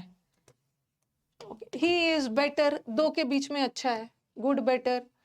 और बेस्ट मतलब बहुतों के बीच। ठीक है, उसी तरह वो समझदार है, वाइज है, समझदार है, उसकी तुलना किसी से नहीं हो रही। और वो वाइजर है, दो के बीच में ज्यादा समझदार, और वाइजेस्ट इज सबसे समझदार। और कहीं कहीं पर हम ER और EST नहीं लगाते हैं ना, तो वहां पे मोर लगाते हैं। जैसे कि वो ब्यूटीफुल है, तो ब्यूटीफुल का ब्यूटीफुलर नहीं बनता है ना, तो हम मोर लगा दें। दो के बीच में ज्यादा सुंदर है, मोर ब्यूटीफुल है, और ये सबसे ब्यूटीफुल है, मोस्ट ब्यूटीफुल। तो ये सब एडजेक्टिव के डिग्रीज है। ठीक है, एडजेक्टिव का ये पॉजिटिव डिग्री है, ये कंपैरेटिव है, ये सुपरलेटिव। इसको हम लोग एडजेक्टिव चैप्टर में पढ़ेंगे, डिटेल में पढ़ेंगे। बस अभी मुझे बताना है कि पॉजिटिव डिग्री होता क्या है। ठीक है, ये सारे तो एडजेक्टिव्स है, और डिग्री सिर्फ एडजेक्टिव का ही नहीं बनता है। डिग्रीज जो है ये एडवर्ब का भी बनता है। ठीक है, एडवर्ब का भी बनता है। जैसे मैंने लिखा स्लोली, या मैंने लिखा क्विकली, ये सारे एडवर्ब है, इसका भी डिग्री बनता है। स्लोली में कोई कंपैरिजन नहीं है, और मोर स्लोली मतलब दो के बीच में ज्यादा धीरे है, ये दो के बीच में ज्यादा तेज है। ठीक है, और जो बहुत तेज है तो वहां पे लिखेंगे मोस्ट स्लोली और मोस्ट क्विकली। बस मेरे को ये बताना था ना कि पॉजिटिव डिग्री क्या होता है, कंपैरेटिव डिग्री क्या होता है, और सुपरलेटिव क्या होता है। ये आपको समझ में आ गया कि पॉजिटिव डिग्री क्या होता है, कंपैरेटिव क्या। पॉजिटिव में कोई कंपैरिजन नहीं, कंपैरेटिव में दो के बीच में, और सुपरलेटिव में दो से ज्यादा के बीच में। और डिग्री सिर्फ एडजेक्टिव का ही नहीं बनता है, डिग्रीज एडवर्ब का भी बनता है। स्लोली और ये सारे ना एडवर्ब है, तो एडवर्ब का भी हम कंपैरिजन करते हैं, किसी व्यक्ति के गुण का भी कंपैरिजन करते हैं, किसी व्यक्ति के द्वारा किस तरह से वो काम किया जा रहा है उसको भी करते हैं। तो एज और सो एज सबसे पहले देख लेना है, कंजंक्शन वाला एरर। एज का यूज पॉजिटिव सेंटेंस में भी यूज होता है, नेगेटिव में भी, और सो एज हमेशा नेगेटिव। और दूसरा, अगर ये वाला एरर ना हो ना, तो दूसरा क्या चीज याद रखना है कि एज के बीच में कोई भी एडजेक्टिव या एडवर्ब आ गया ना, उसका डिग्री हमेशा पॉजिटिव रहेगा। चाहे पॉजिटिव सेंटेंस नहीं, पॉजिटिव डिग्री का, पॉजिटिव डिग्री का एडजेक्टिव रहता है एज और सो एज के बीच में। आप बोलोगे कि मैम ऐसा क्यों? क्योंकि एज और सो एज से क्या करते हैं, एज और सो एज से हम कंपैरिजन करते हैं दो व्यक्ति के बीच में। तो कंपैरिजन करने के लिए कंपैरेटिव डिग्री चाहिए ना, लेकिन हम कंपैरेटिव डिग्री ना लगा के पॉजिटिव क्यों लगाते? क्योंकि ये एज और सो एज ये ऑलरेडी कंपैरिजन कर ही रहा है, ये दोनों कंजंक्शन ऑलरेडी कंपैरिजन कर ही रहा है। तो इसके बीच फिर से कंपैरेटिव डिग्री का एडजेक्टिव और एडवर्ब मत लगाना, पॉजिटिव लगाना। ठीक है, आप इसको मतलब साइड में कहीं लिख लीजिए। अब मैं क्वेश्चंस करवाती हूँ। थोड़ा सा एडजेक्टिव मुझे बताना पड़ा क्योंकि पॉजिटिव डिग्री कंपैरेटिव डिग्री क्या होता है दिमाग में आएगा कि कंपैरिजन हो रहा है तो कंपैरेटिव डिग्री चाहिए था ना, लेकिन नहीं, ये वर्ड ऑलरेडी कंपैरिजन कर ही रहा है एज और सो और, फिर से कंपैरिजन मत डालना, बीच में पॉजिटिव डाल। चलो कुछ क्वेश्चंस देती हूँ पहले तो मुझे बताओ कि यहाँ एज का यूज सही है, क्योंकि हम एज का यूज पॉजिटिव में भी करते हैं और नेगेटिव में भी करते हैं। सही है, यहाँ पे एज सही है, क्योंकि ये सेंटेंस कैसा जा रहा है, पॉजिटिव, पॉजिटिव डिग्री नहीं बोल रही हूँ, पॉजिटिव सेंटेंस। और he is not as taller as his brother. अब हमारे स्टूडेंट्स क्या करेंगे कि मैम यहाँ पे ना नॉट आया है तो हम यहाँ सो कर देंगे, ऐसा नहीं है, ठीक है, ऐसा नहीं है। हम नेगेटिव सेंटेंस में भी एज का यूज कर सकते हैं, ये याद रखना है।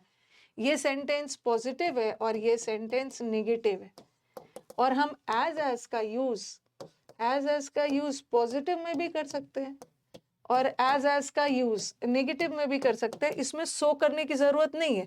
सो एज तो नेगेटिव में यूज होता ही है, सो एज तो नेगेटिव में यूज होता है, बट हम एज का भी तो नेगेटिव में यूज कर सकते हैं, ठीक है। तो इसको ना एज को सो में मत बदलना। हम एज का सो एज तो नेगेटिव में यूज होता ही है, बट एज भी नेगेटिव में यूज होता है। तो इसका मतलब है कि यहाँ पे एज सही है। गलती कहाँ पे, कंजंक्शन वाला एरर नहीं है, गलती यहाँ पे कि एज के बीच, एज ऑलरेडी कंपैरिजन कर रहा है ना, तो उसके बीच का एडजेक्टिव पॉजिटिव डिग्री आया। कल 1 बजे के बैच में मैंने बहुत सारा सेंटेंस ऐसा करवाया था, उसी तरह एज के बीच में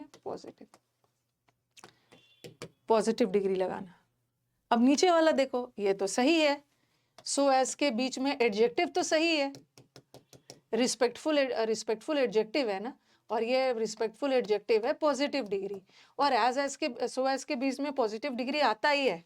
लेकिन यहाँ पे गलत है, यहाँ पे सो एज गलत है, क्योंकि हम सो एज का यूज निगेटिव में करते हैं, बट ये सेंटेंस तो पॉजिटिव जा रहा है, तो यहाँ पे एज लगेगा। तो गलती किसी की भी हो सकती है, कभी कभी एडजेक्टिव सही रखेंगे ये गलत कर देंगे, और कभी कभी ये कंजंक्शन सही होता है, बीच का कंपेरेटिव डिग्री लगा के दे दें। ओके, सो नहीं आएगा, क्योंकि हम पॉजिटिव सेंटेंस में हमेशा एज का यूज करते हैं, और नेगेटिव सेंटेंस में दोनों यूज हो सकता है, एज भी और सो एज भी।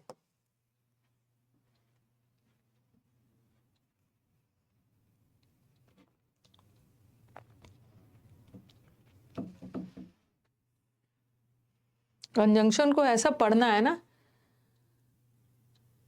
कंजंक्शन को ऐसा पढ़ना है कि कहीं से कुछ भी क्वेश्चन आ गया, नोट्स मतलब सॉरी क्लोज टेस्ट में आ गया। अभी मैं बहुत सारा क्वेश्चंस ढूंढूंगी डिफिकल्ट वाला, जो इस साल कंफ्यूज करने वाला आया था, और साथ में करेंगे हम लोग। अब नेक्स्ट, हाँ चलो बताओ, These days job opportunities are not as better as they used to be before। इन दिनों जॉब अपॉर्चुनिटीज इतने अच्छे नहीं है जैसा पहला हुआ करते। अब बच्चे क्या करेंगे ना, यहाँ पे नॉट देख लेंगे और लेंगे नेगेटिव सेंटेंस है, नेगेटिव सेंटेंस में तो सो एज यूज करेंगे, ठीक है, नेगेटिव सेंटेंस में सो एज यूज करेंगे, बट हम नेगेटिव सेंटेंस में एज भी यूज कर सकते हैं। नेगेटिव में दोनों होगा, बट पॉजिटिव में सिर्फ एज। अब देखो एरर दूसरा है, एज और एज के बीच में अगर कोई एडजेक्टिव या एडवर्ब आ रहा है ना, तो वो पॉजिटिव डिग्री का होना चाहिए, बेटर तो कंपैरेटिव डिग्री का adjective. He is as wiser as his brother, तो ये सेंटेंस देखना, एज के बीच में पॉजिटिव डिग्री, ये वाला अभी मत लिखना। थर्ड वाला सेंटेंस को मत लिखिएगा, मैं 3 सेंटेंस एक साथ लिखूंगी, वहां पे लिखना। थर्ड सेंटेंस कॉपी मत करना।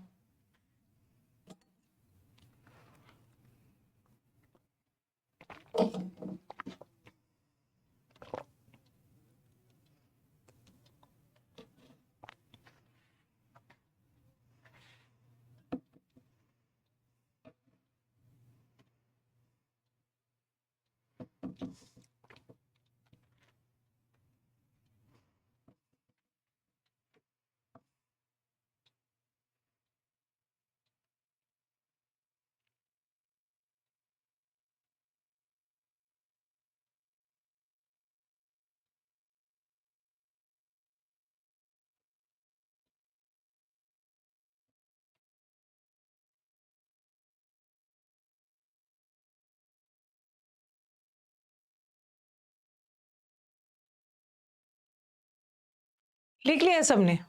अब 3 सेंटेंस को मैं एक साथ लिखूं।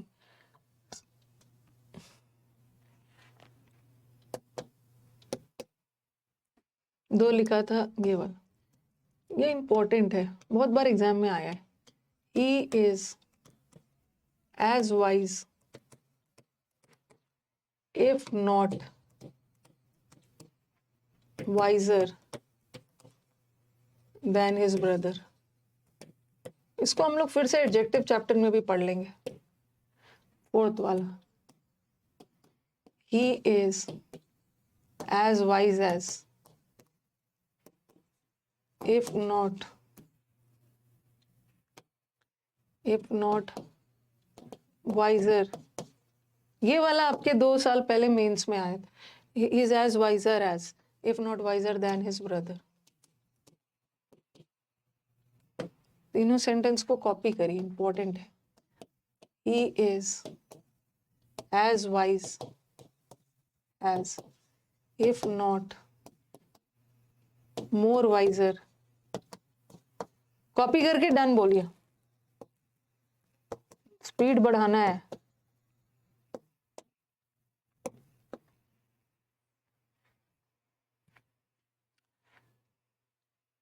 फिफ्थ क्लास में मैं कंजंक्शन को करीब करीब खत्म ही कर देती हूँ, बट यहाँ पे मुझे लग रहा है टाइम। चलो कोई बात नहीं है, हड़बड़ाना नहीं है।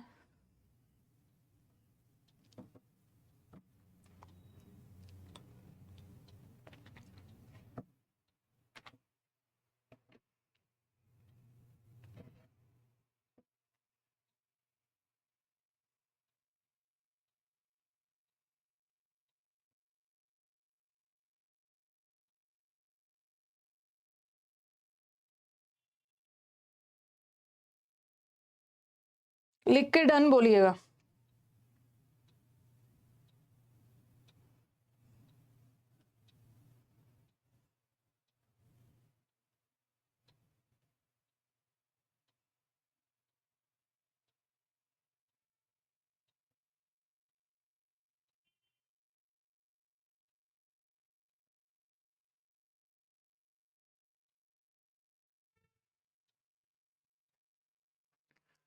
ओके, तीनों सेंटेंस अभी रॉन्ग है, डन हो गया।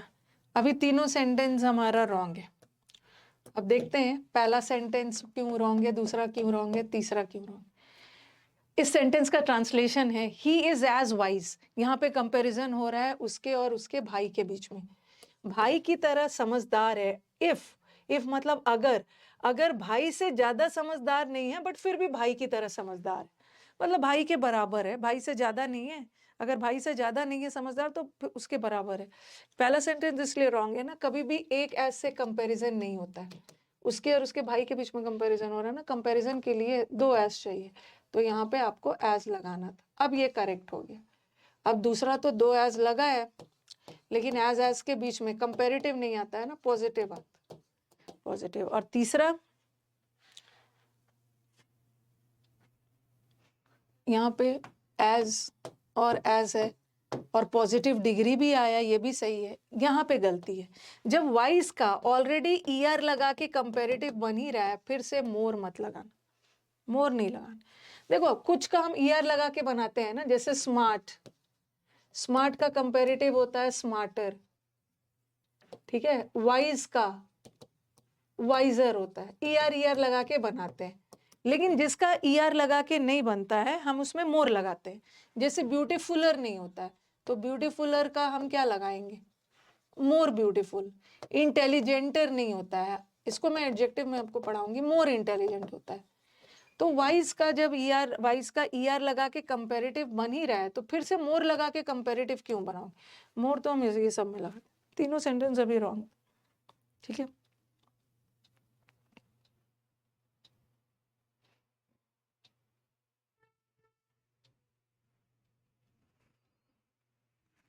ओके, तो एज से ऐसा वाला एरर आता है। अगर कोई एडजेक्टिव भी आ गया, एडवर्ब भी आ गया, अगर ऐसा आ गया, ही इज, जैसे मैंने लिखा he is as slow as his brother, भाई की तरह स्लो है, तो ये सेंटेंस तो करेक्ट है, कंपैरिजन हो रहा है, ये कंपैरिजन हो रहा है उसके और उसके भाई में, नाउन प्रोनाउन है, और नाउन प्रोनाउन के कंपैरिजन के लिए एडजेक्टिव चाहिए, और एज के बीच में एडजेक्टिव पॉजिटिव डिग्री का रहेगा, स्लोअर नहीं होगा, पॉजिटिव डिग्री का रहेगा। अगर यही सेंटेंस ऐसा होता, ही वॉक्स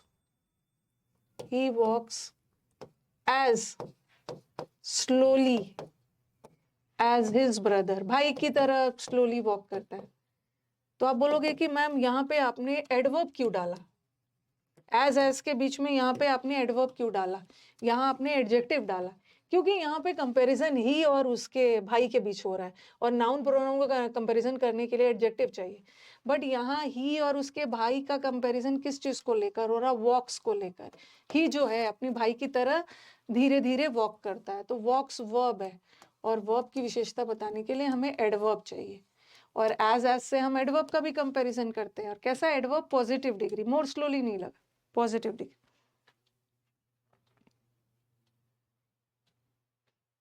इफ के साथ हम नॉट लगा सकते, अनटिल अनलेस के साथ नहीं लगा। हो सकता है एग्जाम में ऐसा एरर दे दे, he walks as slow as his brother, तो यहाँ पे गड़बड़ी दूसरा है, क्योंकि यहाँ स्लो एडजेक्टिव है, हमें एडजेक्टिव की थोड़ी विशेषता बतानी, एडजेक्टिव थोड़ी चाहिए हमें, तो वॉक्स की बतानी है, और वॉक्स वर्ब है, और वर्ब की विशेषता एडवर्ब चाहिए, और पॉजिटिव डिग्री का एडवर्ब है। ओके, इतना क्लियर हो गया, आगे बढ़े। ये कहानी थी एज और सो एज वाली, इसके अलावा कोई दूसरा एरर नहीं आने वाला।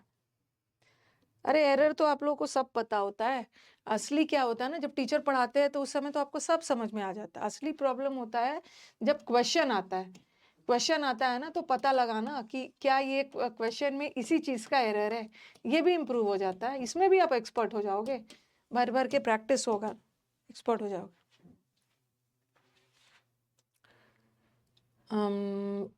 ये भी हो गया, ये सब ना, हाँ ये सब एज सिंस, ये वाला सेंटेंस ही करना था, ये दिया था मैंने, ये करवा दिया मैंने। अब आ जाओ, एक और वर्ड याद रखना, नाइन्थ वाला जो है, नाइन्थ वाला रूल में एग्जाम में ये भी बहुत इंपॉर्टेंट एरर है, वेरी वेरी इंपॉर्टेंट। एग्जाम में क्या करते हैं ना, द रीजन वर्ड के साथ,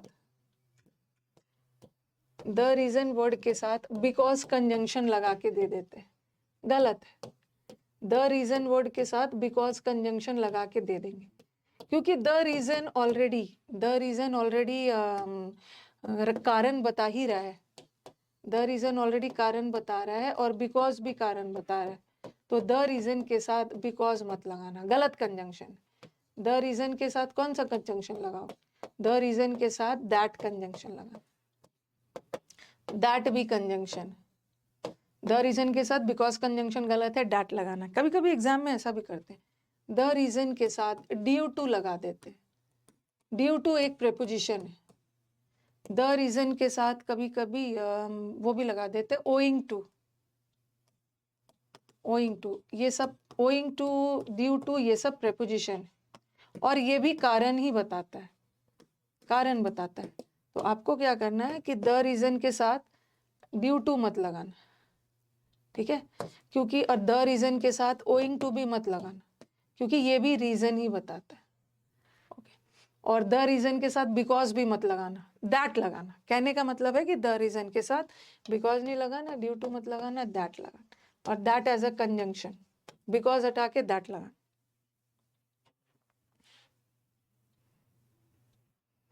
आप इसको लिख लो। एक चीज मुझे और भी बताना है इसमें,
द रीजन के साथ बिकॉज मत लगाना, ड्यू टू भी मत लगाना, क्योंकि दोनों कारण बता रहा है और द रीजन ऑलरेडी कारण बता रहा है, तो ये सब मत लगाना। ओके, नेक्स्ट आ जाओ। हाँ, the reason why he failed, ये भी एग्जाम का फेवरेट एरर है। The reason why he failed, okay, the reason के साथ वाई आता है, यहाँ कोई गड़बड़ी नहीं है। Was because he was too careless, इस कारण से फेल हो गया क्योंकि वो केयरलेस। द रीजन के साथ ना ये बिकॉज कंजंक्शन है और गलत कंजंक्शन लगा है। और ध्यान देना जरा, ये ड्यू टू प्रेपोजिशन है, ड्यू टू प्रेपोजिशन होता है और बिकॉज कंजंक्शन होता है। तो द रीजन के साथ हम बिकॉज कंजंक्शन नहीं लगाएंगे। द रीजन के साथ कौन वाला कंजंक्शन आता है? That, that as a conjunction use करेंगे। गलत कंजंक्शन लगा हुआ है, हमें करेक्ट करना है। यहाँ भी द रीजन के साथ ड्यू टू नहीं आएगा, ड्यू टू भी कारण बताता है। बट क्या हम यहाँ पे डैट लगा सकते हैं?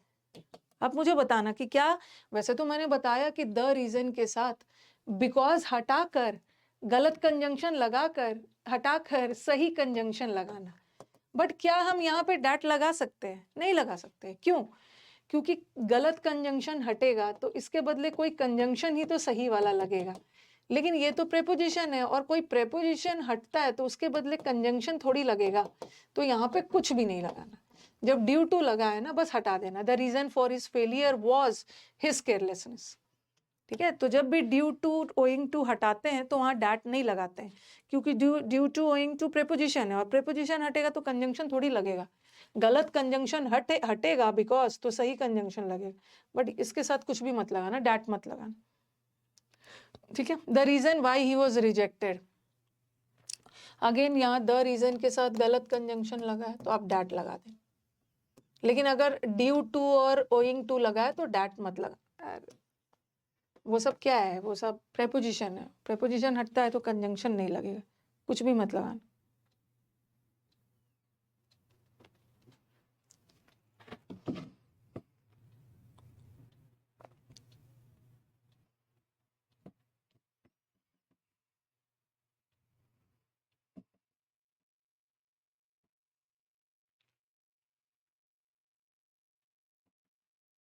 हो गया?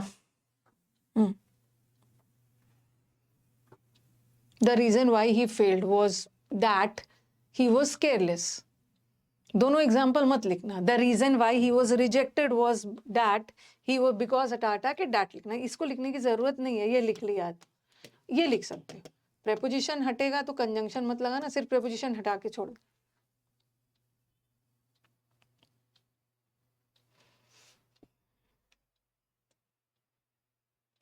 अब आ जाओ और भी इंपॉर्टेंट। कुछ कुछ पहले मैं इजी इजी वाला सब करवा दे रही हूँ, उसके बाद हम लोग फिर चलेंगे। अब थोड़ा ध्यान से, मैं सोच रही हूँ ना, इसमें मेरे को टाइम लगने वाला है। इसको पढ़ाते पढ़ाते तो यूट्यूब पे भी क्लास है, इस पर मेरे को टाइम लगना है। तो मैं सोच रही हूँ ना पहले छोटा छोटा वाला करवा दूँ।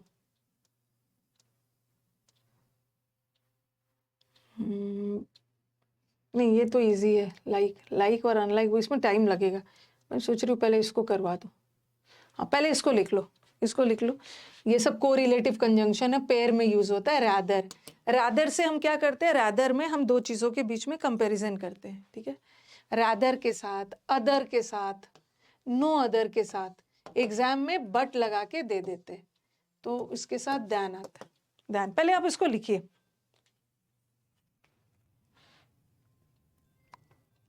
आप पहले इसको लिखो और एक नीचे और लिख लो यहीं पे। यहीं पे आप और लिख लीजिए, नथिंग के साथ, नथिंग के साथ, नथिंग एल्स के साथ। एग्जाम में दैन लगा के दे देते हैं, बट आता है बट। उल्टा है, दोनों को एक साथ लिखे। रैदर के साथ, अदर के साथ, नो अदर के साथ दैन आएगा। ठीक है, ये सब के साथ हम दैन लगाते हैं और ये सब के साथ हम बट लगाते हैं, बट कंजंक्शन। दैन लगा के एग्जाम में देंगे, बट लगाना है।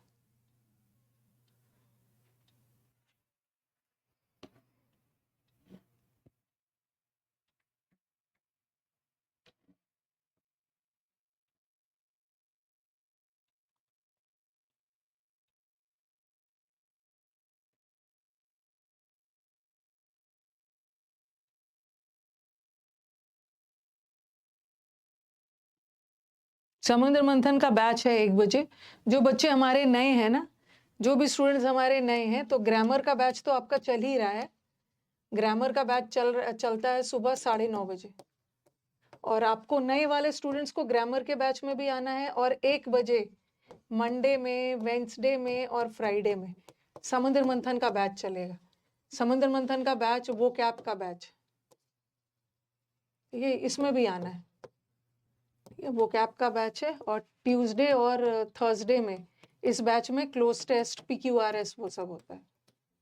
तो जो स्टूडेंट्स नए हैं, आपको तीनों बैच मिला है ना, जिन्होंने अचीवर्स 5.0 खरीदा है, आपको 3 बैच मिला है। ग्रामर भी मिला है, वो कैप भी है। वो कैप आपको मंडे, वेंसडे, फ्राइडे आना, और प्रैक्टिस के लिए क्लोज टेस्ट, PQRS का थर्सडे और वो सब आना। चलो कुछ क्वेश्चंस कर लिया जाए।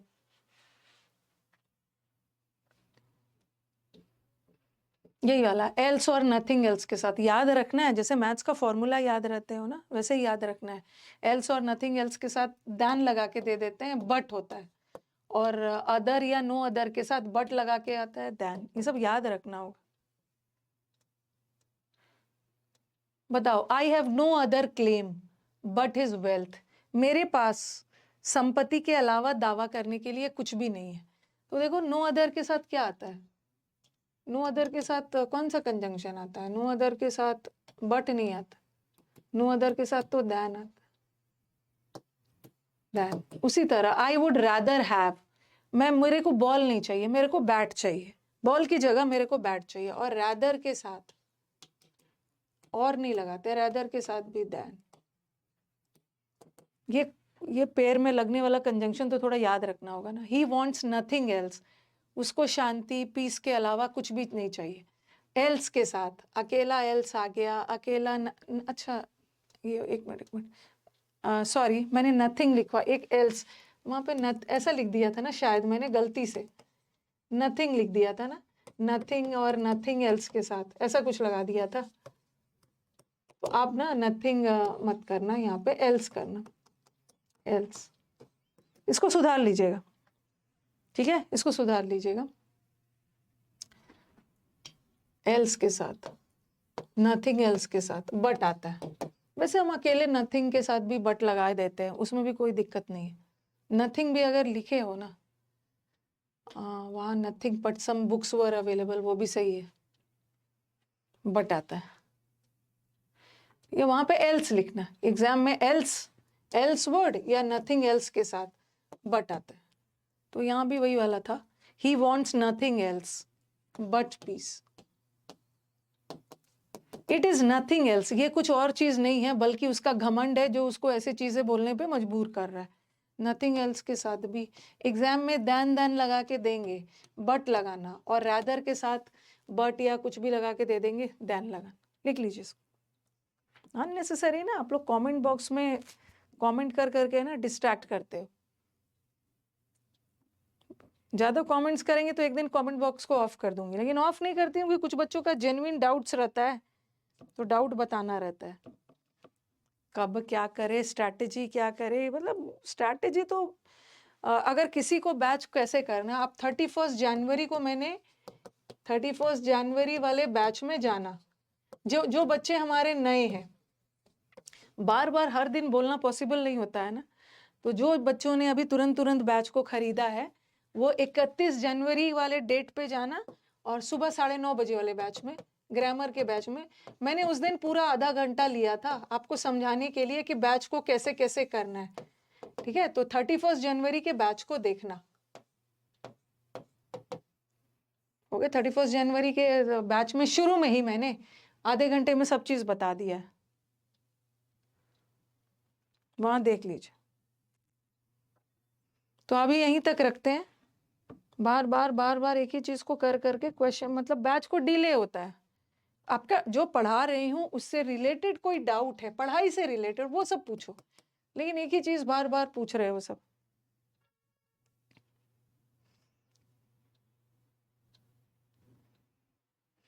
सेकंड वाला देखो भाई, अदर के साथ दिख रहा है ना, अदर वर्ड आ गया, नो अदर वर्ड आ गया। बताओ कि इसमें क्या चीज था समझने का, जो इतना बार बार आप लोग पूछ रहे हो। अदर वर्ड आ गया, नो अदर आ गया, अदर आ गया है, ये तो ये तो पेयर में लगता है। पेयर में कौन सा कंजंक्शन लगता है? देन। किसी को पूछ रहे हो बार बार, एल्स और नथिंग एल्स के साथ बट लगता है, जोड़े में कंजंक्शन है, ये रूल है। क्यों लगता है, अब ये नहीं बोलना है कि मैम नीदर के साथ नॉर क्यों लगता है, इधर के साथ और क्यों लगता है, ये सब पेयर वाला कंजंक्शन है, ऐसे ही होता है। तो क्या था, नो अदर के साथ देन लगा दो, रादर आया है उसके साथ भी देन लगा दीजिए, और एल्स और नथिंग एल्स के साथ बट। तो इसमें क्या है मतलब था, जहाँ पे कॉन्सेप्ट रहता है वहां बहुत सारा चीज समझने को है।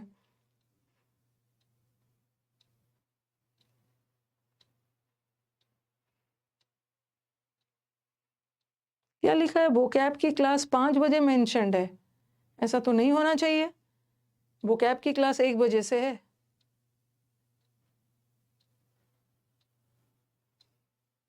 वोकैब की क्लास 1 बजे से है ना, 5 बजे से का, एक बार चेक कर लेना तो। ठीक है, वोकैब की क्लास 1 बजे से, 5 बजे से कहीं गलती से तो नहीं डाल दिया, 1 बजे से, 1 बजे से ही होगा।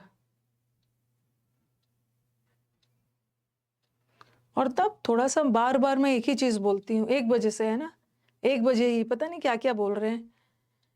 आज वो कैब में किसका टेस्ट होगा, आज वो कैब में एक्सिजुअस वर्ड बता ही देती हूँ क्लास के लास्ट में, इसका टेस्ट, एक्सिजुअस का टेस्ट। एक्सिजुअस का मतलब होता है शॉर्टेज, इसका टेस्ट है, ठीक है। कुछ भी, हाँ 1 बजे से ही है ना। हाँ यूट्यूब पे मैं आज अनाउंसमेंट करूंगी, 1 बजे ही है, चलो ठीक है यहीं पे रहने दो। यूट्यूब पे क्या क्या स्ट्रेटेजी होगा कल इसको करेंगे, ठीक है। कंजंक्शन में ना मेरे को बहुत स्लो कर दे रहे हो आप लोग, चलो कोई बात नहीं है। जितने भी हमारे नए स्टूडेंट्स हैं ना, जितने भी हमारे नए स्टूडेंट्स हैं, बस आप 31 जनवरी का क्लास देखना, 31 जनवरी का 1 बजे वाला क्लास नहीं, सुबह 9:30 बजे वाला, आपका सारा डाउट्स क्लियर हो जाएगा। ओके, वो एक बार देख लीजिएगा।